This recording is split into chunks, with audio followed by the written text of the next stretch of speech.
নেত্রকোনা 4-এ চমক, একই আসনে বাবর ও শ্রাবণী। রাজনৈতিক অঙ্গনে নতুন প্রশ্ন।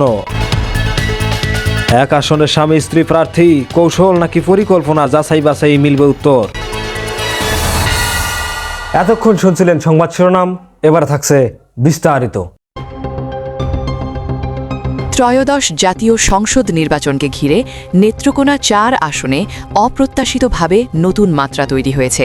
এখানে বিএনপির মনোনীত প্রার্থী ও সাবেক স্বরাষ্ট্র প্রতিমন্ত্রী লুৎফুজ্জামান বাবর মনোনয়নপত্র দাখিল করার পাশাপাশি স্বতন্ত্র প্রার্থী হিসেবে মনোনয়ন জমা দিয়েছেন তার স্ত্রী তাহমিনা জামান শ্রাবণী। একই সংসদীয় আসনে স্বামী স্ত্রীর পৃথক প্রার্থিতা স্থানীয় রাজনীতিতে জোরালো আলোচনার জন্ম দিয়েছে। রাজনৈতিক বিশ্লেষকদের মতে এ ধরনের প্রার্থিতা এলাকায় ভোটের হিসাব নিকাশ ও কৌশলে ভিন্ন মাত্রা যোগ করতে পারে, বিশেষ করে যেহেতু প্রার্থিতা যাচাই বাছাইয়ে কোনো বাধা তৈরি হলে বিকল্প হিসেবে আসন ধরে রাখার কৌশল হিসেবেও এটি দেখা যেতে পারে, এমন মতামত পাওয়া যাচ্ছে স্থানীয় রাজনৈতিক কর্মীদের মধ্যে।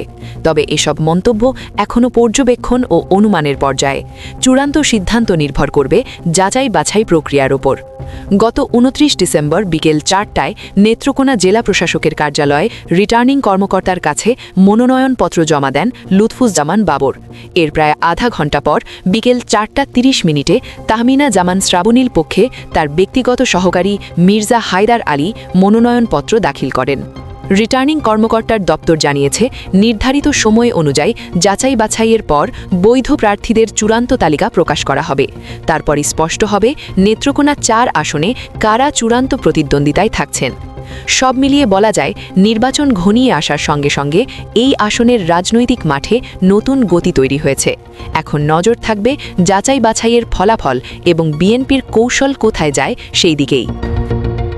সুমাইয়া শিমু, দিগন্ত বার্তা।